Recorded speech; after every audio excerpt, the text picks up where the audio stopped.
నమస్తే. Big breaking news చూస్తున్నాం.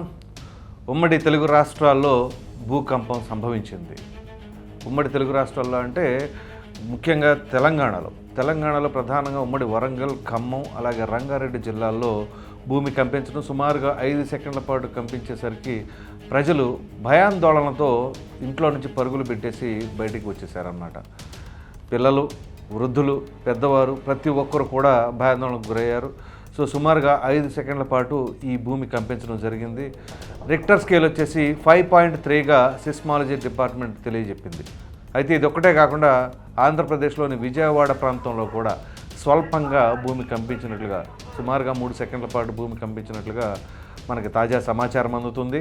So మరి ఈ విధంగా జరగడానికి గల కారణాలు ఏంటి అని చెప్పేసి మరి ఆ డిపార్ట్మెంట్ వారు తర్వాత వెల్లడిస్తారేమో, కానీ ఇక్కడైతే మాత్రం ప్రజలు ఇక్కడ భయాందోళనతో అల్లల్లాడిపోతా పరుగులు పెట్టడం అయితే జరిగింది.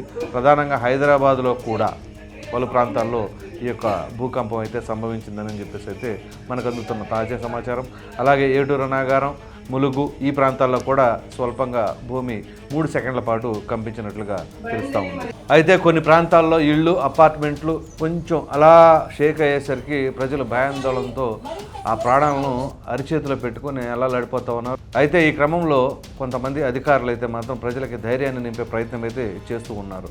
ఎందుకంటే గతంలో ఎన్నడూ లేని విధంగా ఇప్పుడు ఈ సమయంలోనే ఈ విధంగా ఈ భూకంపాలు అనేవి తెలుగు రాష్ట్రాలకి సంభవించడం అనేది ఒక విధంగా కొంత ఆశ్చర్యానికి గురి చేసింది. అలాగే తీవ్రమైన భయాందోళనలో ప్రజలైతే అల్లల్లాడిపోతూ ఉన్నారు. మరి ఈ క్రమంలో ప్రభుత్వం కావచ్చు, ప్రభుత్వంలో ఉన్న అధికారులు కావచ్చు, ఆయా శాఖలకు సంబంధించిన అధికారులు కూడా వాళ్ళకి ధైర్యాన్ని నింపే ప్రయత్నం అయితే చేస్తున్నట్లుగా మనం భావించవలసిన అవసరం ఉంది.